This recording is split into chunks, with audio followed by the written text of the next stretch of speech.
Ili uwe kiongozi mzuri na kiongozi bora, ni lazima uwe umeokoka vizuri, uwe mtiifu kwa viongozi walio juu yako. Alafu ili uwe kiongozi lazima uwe umekomaa. Kingine ni lazima ujue watu unaowaongoza.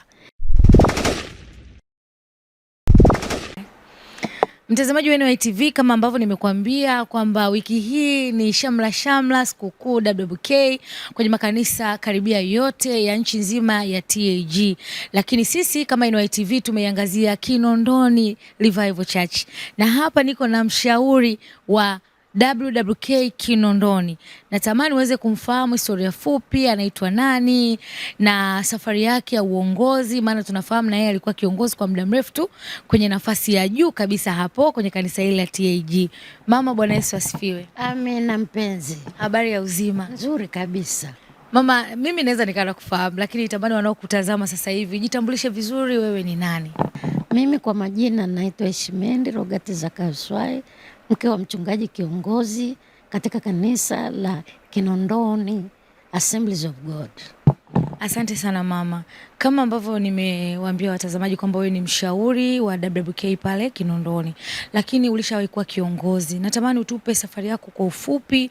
Wakati huo ulikuwa kiongozi kuanzia mwaka gani mpaka mwaka gani, na hali ilivyokuwa wakati wa uongozi wako? Karibu. Asante. Mimi Mungu alinisaidia nikachaguliwa mwaka 1992 kuwa kiongozi, makamu mkurugenzi mkuu wa WWK. Na wakati huo nilikuwa nafanya kazi chini ya mkurugenzi Lydia Matero. Mungu alituwezesha, tulikwenda vizuri kumtumikia Mungu. Bwana akatenda miujiza, tukaweza kuanza shule ya Faraja. Mungu akaendelea kutusaidia mpaka uongozi ulipobadilika kutoka kwa Mwanisongole kuja kwa Mtoka Mbali Barnabas askofu mkuu. Bado nikachaguliwa kuendelea na umakamu mkurugenzi mkuu, sasa nikiwa natumika na Faraja ambaye mpaka sasa ni mkurugenzi mkuu wa WWK. Mungu alitusaidia sana nyakati zile, tulikuwa tunazunguka kila mkoa, kila wilaya kwa ajili ya kufundisha wanawake, na Bwana alituwezesha. Chama kilipanuka, kazi ilikwenda vizuri, uamsho wa wanawake ulikuwa mkubwa. Tunamshukuru Mungu sana mpaka nilipofika mwaka 2015 tukiwa Marekani, hali ya mume wangu haikuwa nzuri. Nikamwomba askofu, naomba tafadhali nipumzike ili niweze kufanya huduma ya nyumbani. Kwa hiyo baada ya muda kama miezi 6 wakakubaliana, wakaniruhusu nikapumzika. Kuanzia hiyo 2015 nikapumzika uongozi wa umakamu mkurugenzi mkuu. Kwa hiyo nikabaki na kanisa la mahali pamoja. Mimi toka wakati huu tukiwa viongozi, tulikuwa kwenye mkutano mkuu tunaombea wanawake ambao wamezaa hawajaokoka. Wanawake wale wanakwenda, wakirudi wanasema baada ya ile maombi, mume wangu ameokoka. Kuna wengine wanasema watoto wameokoka. Kuna wengine wanasema tulikuwa tuna watoto tumepata watoto, kwa sababu tulikuwa tunadhamiria, tunakaa kwenye magoti, tunalia pamoja na wenzetu, na Mungu akawa anawavusha. Ndivyo vitu vingi nilivyoviona, ndoa zikitengemaa, watoto wasichana wakiolewa, yani mambo yalikuwa si ya kawaida. Tukawa na mabinti katika mikutano mikuu ambao wanampenda Bwana na wanataka kumtumikia Mungu, wake za wachungaji. Mungu akawabarikia, wakainuka kumtumikia Mungu, kwa sababu wengine walikuwa hawaoni mlango wa utumishi. Lakini baada ya hapo, tulipokuwa tunawafundisha wake wa wachungaji, hata somo la wake wa wachungaji ilikuwa nafundisha, ukiwafundisha wananyanyuka, wanamtumikia Mungu, kazi zinakwenda mbele. Kwa hiyo tulimuona Mungu katika kipindi chetu. Mama, asante sana, na umeongea vitu vingi vizuri ambavyo mtu anaweza kujifunza, lakini nitamani uweze kuongea na mwanamke mmoja ambaye anapitia changamoto, amekata tamaa, yuko mahali tu amekwama. Natamani useme naye. Nataka tu niwape ushuhuda. Kwa mfano kanisani kwetu Kinondoni, Mungu ametutendea mambo makubwa sana. Tulikuwa na kijana wetu anaitwa Masegela na mke wake. Wakati huo walikuwa hawajawa watumishi, sasa hivi ni wachungaji. Wamekaa miaka 18 hawakuwa na mtoto. Roho Mtakatifu akasema na mimi niwaombee, nikaendelea kuwaombea kwa muda. Hatimaye Roho Mtakatifu akaniambia huyu mama atabeba mimba, mtoto wa kiume, na jina lake mtamuita Obedi. Baada ya muda kweli ikawa hivyo, na Mungu akawajalia wakapata mtoto yule anayeitwa Obedi. Nakumbuka mume wake akaja akaniambia, mama, mbona umeomba mmoja? Nikamwambia niliambiwa hivyo. Akasema nilitaka mapacha. Nikamwambia atakuja. Kweli Mungu akamleta mtoto mwingine wa kike ambaye anaitwa Karen. Sasa hivi ni wakubwa. Tukaendelea tena. Baada ya muda Mungu akatenda muujiza kwa binti mmoja ambaye alikuwa na mtoto wake mmoja tu, mke wa Juma Madila, Sofia kama sikosei. Mungu akatenda muujiza, tukamwombea akapata mtoto wa pili baada ya miaka 18 ya yule wa kwanza aliyekuwa amezaliwa, ameshamaliza sekondari, anatumaini tena, lakini Mungu akampa mtoto wa pili wa kiume. Mungu akaendelea, hakuacha. Mungu akamfanyia muujiza kijana wetu anaitwa Michael Mbwete na mke wake Lea. Tulikuwa tunaomba, kanisa linaomba, sisi tunaomba, wanakuja hapa tunawaombea. Mungu akamtokea baada ya miaka 21, Bwana akawapa watoto wawili mapacha wa kiume. Yaani hivi ni muujiza. Mungu ni mtenda miujiza. Mwingine alikuwa amekaa miaka 5, Bwana akampa mtoto. Mwingine alikuwa na mwanamume ambaye alikuwa na tatizo la sukari. Unajua watu wenye tatizo la sukari mara nyingine wanakuwa na shida. Lakini tulimwombea yule mwanamke, Mungu akampa mtoto. Leo hii ana mtoto mzuri tu wa kiume, akaja anamtukuza Bwana. Kwa hiyo Bwana anatenda na wengine wengi. Mwingine alikuwa mwanamke tulikuwa tunaomba naye mara zote. Amechoka. Na mume wake ni kama vile amuoni tena ni wa maana, lakini tulipoomba Mungu akampa ujauzito, akabeba ujauzito ule kwa mateso. Tukaendelea kuomba mpaka dakika mwisho. Wanapompima wanasema huyu hazai, sio mtoto, ni maji. Nikamwambia muamini Mungu, utaona maajabu ya Mungu. Kweli siku ya kujifungua tukaenda tukamwombea, akaenda hospitali. Madaktari wanamwangalia wanasema mbona tunaona hatuoni mtoto? Wakamwambia mume wake tunamfanyia operation. Akasema mfanyieni. Wakafanya, wakakuta toto la kiume kubwa lenye kilo 5 liko ndani ya tumbo ya yule mama. Tukamtukuza Bwana kwa sababu Mungu ni Mungu mtenda miujiza. Pale wanadamu wanasema haiwezekani, kwa Mungu ndio kwanza anaanza. Anachotaka Mungu ni imani. Anachotaka Mungu ni kumngoja. Anachotaka Mungu ni shukrani. Mungu anapendezwa sana na moyo wa shukrani. Unapokuwa na majaribu, unapokuwa na matatizo, unapohitaji vitu, usio mtu wa manunguniko, usio mtu wa kuona Mungu mdogo. Muinue na ukuu wake. Angalia vile vitu alivyotenda ukasema huyu Mungu mkuu namna hii, hata hili nalo ataweza. Kwa hiyo Mungu akaweza. Mungu akawapa wale wanawake watoto wamezaliwa, wengine wako Dar es Salaam, wengine wako mbali. Mwingine wa miaka 5 tulimkuta Dodoma, tunamwombea mimi na mume wangu. Bwana akampa mtoto, akazaliwa mtoto wa kiume. Yaani Mungu ni mtenda miujiza. Mwanangu mwenyewe alikaa miaka 5 kwenye ndoa, Mungu akatenda muujiza, akampa watoto wawili wa kiume. Sasa hivi wako shule. Mungu ni mwaminifu, anafanya. Tukaomba kwa ajili ya wadada ili waolewe. Wadada wamekuwa wakiolewa, wakifunga ndoa pale Kinondoni, harusi ni kila leo zinaendelea. Kwa nini? Kwa sababu ya maombi na wanawake waliokata shauri kuomba kwa ajili ya wanawake. Naamini unaweza ukatuambia, ili kiongozi bora, ili awe kiongozi mzuri, ni nini afanye basi ili aweze kutimiza ndoto zake na kutimiza kusudi ambalo Mungu ameweka ndani yake la yeye kuwa kiongozi? Okay. Ili uwe kiongozi mzuri na kiongozi bora, ni lazima uwe umeokoka vizuri, uwe umejazwa Roho Mtakatifu, unalisoma neno la Mungu, unaomba hivyo vitu. Alafu uwe mtiifu kwa viongozi walio juu yako. Alafu uwe mwanamke wa mfano wa kuigwa. Usiwe tu Mkristo hivi hivi. Alafu ili uwe kiongozi lazima uwe umekomaa katika imani. Uwezi kuwa umeokoka juzi una mwezi mmoja miwili ukaingizwa kwenye uongozi, hasa uongozi wa juu. hicho kitu si rahisi, kwa sababu utakutana na mambo mengi, na wale unaowaongoza ni watu wa kabila, lugha, tabia mbalimbali. Na ili uwe kiongozi ambaye kweli unataka kuongoza, lazima utazame Yesu aliongozaje, Yesu aliendaje, alifanyaje, na uweze kumsikiliza Roho Mtakatifu anavyokuongoza, anavyokuelekeza. Kwa sababu sisi kwenye kanisa letu, ili uweze kuwa kiongozi, kwanza kabisa, kama hivyo nilivyokwisha kutanguliza, tunapokwenda kwenye mkutano mkuu, huo ni uongozi wa juu.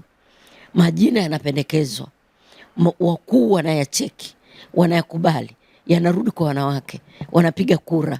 Kwa hiyo unajikuta umechaguliwa, umeingia kwenye uongozi kama hivyo nilivyoingia. Sasa pale sasa, au viongozi wajua, askofu mkuu, makamu wake, katibu, tunza hazina, wote ni wako juu yenu. Mnapokea maono kutoka kwao, mnapokea maongozi kutoka kwao. Na ninyi wanawake lazima muwe na maono katika utendaji kazi ambao mnaufanya, ili wanawake waende vizuri, pamoja na maono yale ya kanisa ya askofu mkuu na kamati yake, na ninyi mnakuwa na maono yenu ya kufanya pamoja. Jambo lingine la muhimu ni lazima ninyi viongozi mshikamane, mpendane, mchukuliane, ili muweze kwenda pamoja. Na kingine ni lazima ujue watu unaowaongoza, wale wanawake unaowaongoza ni wa namna gani, ili uweze kuchukuliana nao, uweze kuwapenda, uweze kuwaongoza ipasavyo, na kuwasamehe pale mambo yanavyokwenda isivyo. Uongozi si kitu chepesi, unatakiwa kuwa kielelezo ili wakufuate. Utende kwa vitendo, si kwa maneno tu, kwa sababu kwa maneno havitaiva. Unatenda na wao wanakutazama. Kama ni kutoa na unatoa, vinaeleweka. Unaomba, vinaeleweka. Unahubiri, uwe mtu mwenye uwezo wa kufundisha, uwe mtu mwenye uwezo wa kusema mbele za watu, uwe jasiri, uwe shujaa, ujiamini kwamba Mungu aliyekuchagua amekuamini. Kwa hiyo ukae chini ya kuaminiwa na Mungu, na wewe ujiamini na kujikubali kwamba si kwa nguvu zako, kwa yule aliyekuweka unaweza, na Bwana anakuwezesha. Kwa hiyo unapokutana na majaribu, unarudi kwake. Bwana, ni wewe uliyenipa hii kazi, mimi hapa siwezi. Kwa mfano niseme, nilipokuwa kiongozi nikiandaa masomo, nina muda mrefu wa kuomba, na Roho Mtakatifu ananifundisha, ananiambia andika hivi, andaa hivi, kwa habari ya ndoa sema hivi, kwa habari ya watoto sema hivi. Kwa hiyo ninaandaa masomo kwa kupitia Roho Mtakatifu, pamoja na kusoma vitabu vingine, lakini zaidi sana nilikuwa namtegemea sana Roho Mtakatifu, kwa sababu yule aliandika kile kitabu na yeye alimtegemea Roho Mtakatifu. Sasa siwezi kuchukua vitu kwa vitabu vingine, nachukua Biblia yangu na Roho Mtakatifu wangu na vitu nilivyosema, nikaandika somo, na somo likatoka vizuri na likapata kibali mbele za Mungu na mbele za wale wanaosikia. Ndivyo nilivyokuwa nafanya. Namtii Roho Mtakatifu, nasikiliza kwa viongozi wangu, namsikiliza mme wangu. Hata mara nyingine namuuliza mme wangu maswali, hapa niendeje, hapa nifundisheje, hapa nisemeje, kwa sababu yeye ni mme wangu. Tunaambiwa sisi wanawake ni wasaidizi, waume zetu ni vichwa, wanatuongoza. Kwa hiyo ananiongoza na ananielekeza mpaka hapa nilipo. Hata ushauri wa WWK kanisani, mume wangu anafanya na mimi. Kwa nini? Ananipa ruhusa, naenda kwenye vikao, nachelewa, nashauri viongozi wangu, tunakubaliana, tunafanya kazi ya WWK vizuri. Na hata sasa kwenye mkutano huu wa wakati huu tumeshapanga vitu pamoja na viongozi wangu, tunakwenda vizuri. Tunamshukuru Mungu kwa sababu wametuweka, yani Mungu ametushikamanisha, tunaenda vizuri kwa kweli. Hatujawahi kugombana, hatujawahi kususiana. Viongozi nimekwenda nao masafa marefu, kwa sababu kanisani nimekaa miaka mingi. Namshukuru Mungu. Natamani sasa kujua hapo hapo ambako umeongea vitu vingi vya kumtia moyo huyu kiongozi, unajivunia nini kwa viongozi ambao wewe ni mshauri, ni mlezi, lakini pia na wanawake wote wa kanisa la KRC? Karibu. Asante. Kwa kweli lazima nimshukuru Mungu kwamba Mungu amekuwa akitupa viongozi makini, viongozi wasikivu, viongozi wenye uwezo wa kujiamini. Nilipokuwa ninaongea na viongozi wangu nikiwafundisha na kuwaelekeza jinsi ya kufundisha masomo, mama hatuwezi, nikasema mnaweza. Na mimi nilifundishwa nikaweza. Sasa umri wangu unaenda, lazima niwaachie kijiti. Kwa hiyo lazima mchukue majukumu, mfanye wakati nikiwepo na wakati sipo. Kweli wamesikia, Mungu ametutendea, ametupa viongozi mpaka Mungu akawaona wakachaguliwa section. Kwa mfano tunaye Daima Liova, ni mkurugenzi wa section yetu ya Kijitonyama kwa muda mrefu. Alafu Mungu akatuona akatupa Dorothy Masawe, ni mtunza hazina wa jimbo la Ubungo. Kwa hiyo tunamshukuru Mungu. Mungu akatuona akatupa Pascalina Mkoka, ni wa section mtunza hazina. Kwa hiyo Mungu amekuwa akitenda na wanawake wanaonekana kwamba wanaweza. Kwa nini? Kwa sababu ya kusikia, kukubali mafundisho, kukubali maongozi, kwenda na kanisa kama kanisa linavyotaka, kwenda na mshauri kama anavyowashauri, wakaonekana wanafaa. Sasa hawajafaa tu huko kwenye section na majimbo, lakini na kanisani kwangu nina viongozi hodari ambao kwa kweli hawachoki, hawakati tamaa, wako mstari wa mbele kufanya kazi na wachungaji, kufanya kazi na kanisa, kufanya kazi na wanawake. Wanatuhudumia sisi wachungaji kila mwezi, hao wanawake wakiongozwa na viongozi tulionao, wanalihudumia kanisa na WWK kila Jumatatu, hawachoki. Wanahudumia usafi wa kanisa, kununua mapambo ya kanisa, kupanga mikakati kanisa letu liweje. Sasa hivi tuna ujenzi, wameshatoa mchango kama WWK ya kanisa la mahali pamoja. Tulipokuwa tunaanza kuchanga, walichanga, yani tulichanga tukatoa kama WWK, japo kila mtu anachanga, lakini WWK yetu kwa sababu ina uongozi mzuri, wakasema na sisi lazima tuonyeshe mfano. Wakaonyesha mfano, wakatoa 3 kwa ajili ya ujenzi wa kanisa, au ni wa kanisa la mahali pamoja. Kanisa hili la mahali pamoja, au wanawake wanaombea wajawazito, wanaombea mabinti ili waolewe, tunafundisha mabinti, tunasaidia wajane, tunafundisha walimu, wanafunzi chuo cha Biblia kwa kutoa sadaka zetu. Ndicho kitu tunachokifanya. Kwa hiyo tuna mipangilio mingi, tunaenda hospitali kuona wagonjwa, tunashuhudia. Hata wiki hii kuna ushuhudiaji wa nyumba kwa nyumba, kuna kukesha, kuna mifungo ya wanawake wa WWK, kuliombea kanisa, kuombea wachungaji. Niseme tu kwa mfano, mume wangu ameugua, wanawake walijipanga, walikuwa naomba kila sehemu, wanakuja huku nyumbani, wengine wanaombea kanisani kwa minyororo, kumwombea mchungaji wao usiku mpaka saa 6 wanakuja hapa, wanawake wanaomba. Yani tulikuwa na jeshi kubwa lenye kazi kubwa ambayo Mungu ameifanya mpaka mume wangu akarudi akiwa mzima. Nina wanawake mashujaa wenye macho ya kuona. Kwa mfano tuna wachungaji 5, mchungaji kiongozi na wachungaji 4 wasaidizi. Wakiona jicho lao likiona kuna kati ya wachungaji hawa anahitaji msaada wa tofauti na ule wa WWK wa kusaidiwa sikukuu au ule wa mwezi, wanakaa pamoja, wanapanga, wananishirikisha, mama, kuna kitu, au mimi nikiona nawaambia kuna kitu kwa mchungaji fulani anahitaji msaada, tunaweza tukamsaidia? Wanasema ndio mama. Nasema tusimwache huyu mchungaji hivi.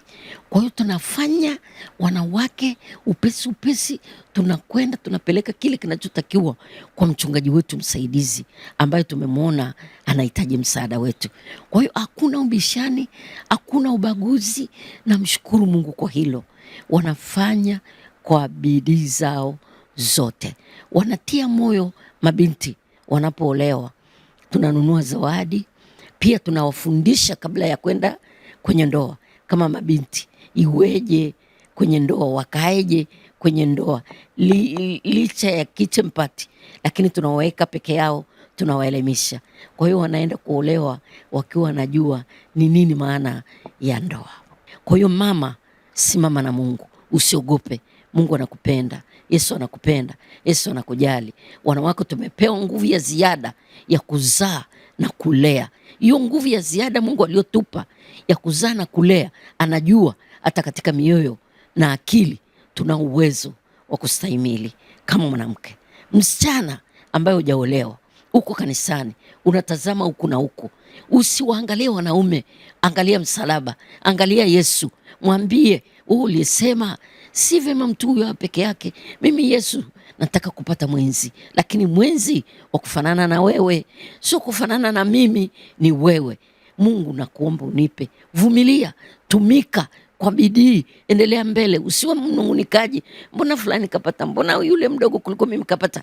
Iko siku, Mungu ni wa nyakati na majira, awahi achelewi, atakujia na atakupa zawadi yako ambayo unaitarajia. Ni mtoto, utampata kama uliopata niliowashuhudia, na wewe utapata, kwa sababu Mungu ni yeye yule jana na leo na hata milele. Yuko kazini usiku na mchana. Endelea kumshukuru kwa ajili ya mtoto, endelea kumshukuru kwa ajili ya mume, endelea kumshukuru kwa ajili ya wokovu. Kila kitu kina wakati wake. Mungu awabariki sana sana wanawake. Tunamshukuru Mungu kwamba hii ni wiki yetu ya sikukuu ya WWK ya mwaka, na kanisani kwetu tumejiandaa. Tuna nyimbo, tuna mashairi, tuna kuwashika mkono wachungaji wetu, tumemwandaa mhubiri, kila kitu tumepanga vizuri. Tunajua tuna kwaya nzuri ya WWK. Wanawake wako tayari kumwimbia Bwana na kumsifu Mungu kwa ajili ya sikukuu yetu. Wana maandiko ya kusema kwa ajili ya sikukuu. Kuna hiyo nimesema shairi la kusema kwa ajili ya sikukuu. Tuko tayari kumtumikia Mungu. Ni siku yetu ya kuonyesha katika kanisa ya kwamba na sisi wanawake tunaweza tukasimama mbele ya kanisa kuimbisha, kuomba, kuhubiri, kukusanya sadaka, kutangaza matangazo, kila kitu kama wanaume wanavyofanya au kama wachungaji wanavyofanya. Na sisi wanawake, heshima hii tumeipokea kwa unyenyekevu mkubwa, kwamba tumepewa nafasi hiyo. Na Jumapili Mungu ametuandalia mhubiri ambaye atasimama kuhubiri, ni mwanamke. Sisi tulisema kila kitu chetu kitafanya na wanawake. Kwa hiyo mwanamke atasimama Jumapili kuhubiri ibada zote mbili.